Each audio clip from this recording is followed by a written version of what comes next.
দিগার উলামায়ে কেরাম, মুরব্বিয়ানে আওয়াম, অত্র এলাকার সভ্যবৃন্দ,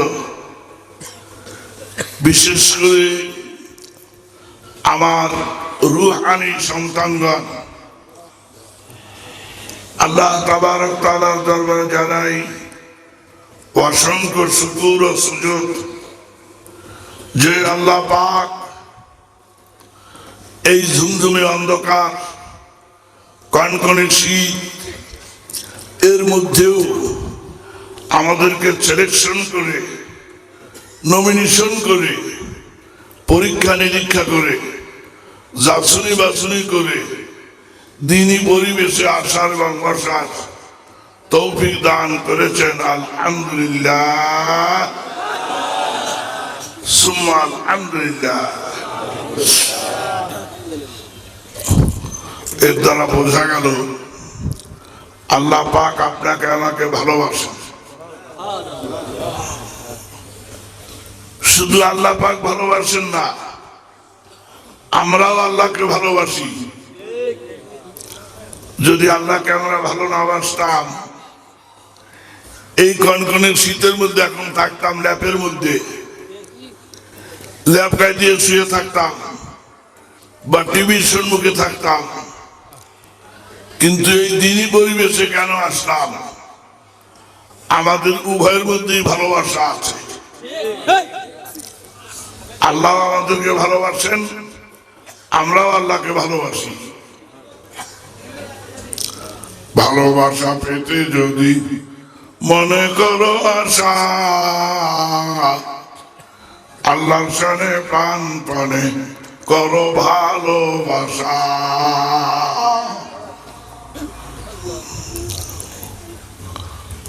ভালোবাসা ভিন্ন জিনিস।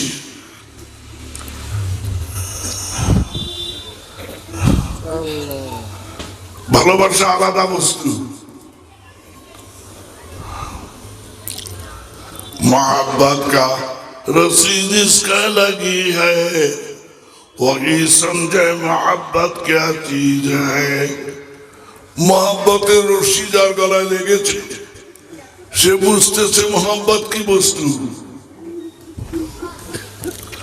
তোমার মোহাব্বতে আল্লাহ ভরে দাও মোদের দিল, কুদরতি হাতে খুলে দিও মজলিসে সবার বাধ্য মনে দেখিল। আল্লাহ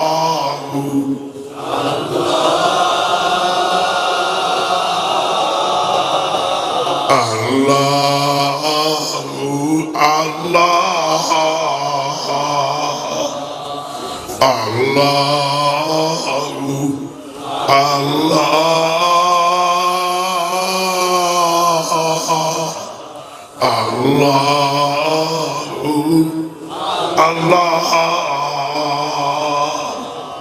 কি মহব্বতের ডাক! আল্লাহর মধ্যে আর বান্দার মধ্যে থাকবে না কোনো ভাগ। লটারিতে টিকিট কেন যদি লাইগা যায়, আল্লাহকে ডাকতে থাকো যদি লাইগা যায়। ডেকেছিলেন মুসা নবী, তুর পাহাড়ে গেলেন চলি, খোদার নূরে পাহাড় জলে মুসা জলে না।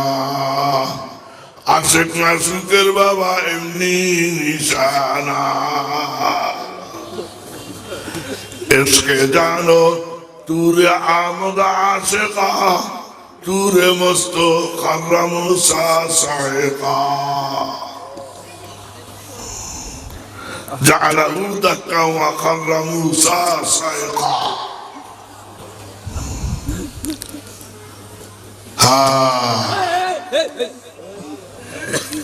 আমার ভাইরা, এই যে চিৎকার দিতেছ, একটা চিৎকার যদি ইচ্ছা করিয়ে দাও ৭,০০০ বছর জাহান্নামে জ্বালা লাগবে। আর অনিচ্ছার সাথে যদি কারো আসিয়া যায় সে শরীয়তে মাজুর। তাকশাইরু মিনহু জুলুদুল্লাযীনা ইয়াখশাউনা রাব্বাহুম সুম্মা তালিনু সুম্মা তালিনুহুম ওয়া জুলুদুহুম ইলা যিকরিল্লাহ। আমার কতিপয় বান্দা আছে, বান্দি আছে, তাদের সামনে যখন আমার কথা আলোচনা করা হয় তখন তাদের অন্তরের গোষ্ঠপিণ্ড থর থর থর থর থর থর করে কাঁপতে থাকে।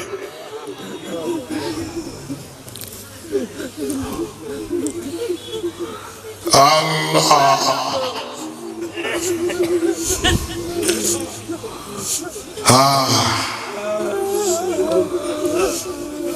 একলা তুমি শরীক ছাড়া নাইকো তোমার ছানি,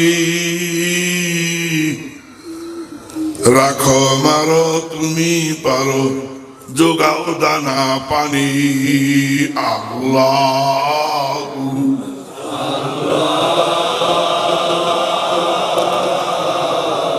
আল্লাহ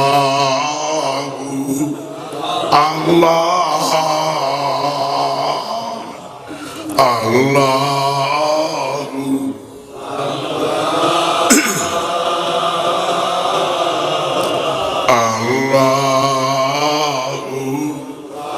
আল্লাহ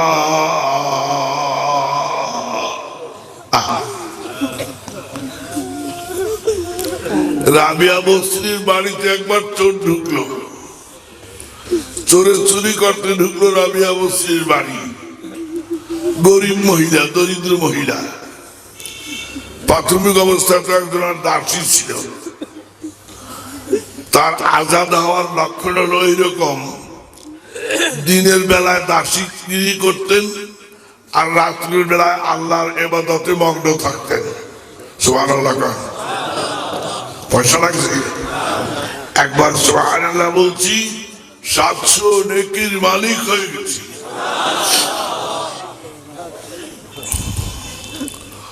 দিনের বেলায় দাসীগিরি করতেন আর রাতের বেলায় আল্লাহর গোলামি করতেন। তার জীবনী তালাশ করলে দেখা যায় মাত্র 3 ঘন্টা ঘুমাইতেন দিন রাত্রের মধ্যে।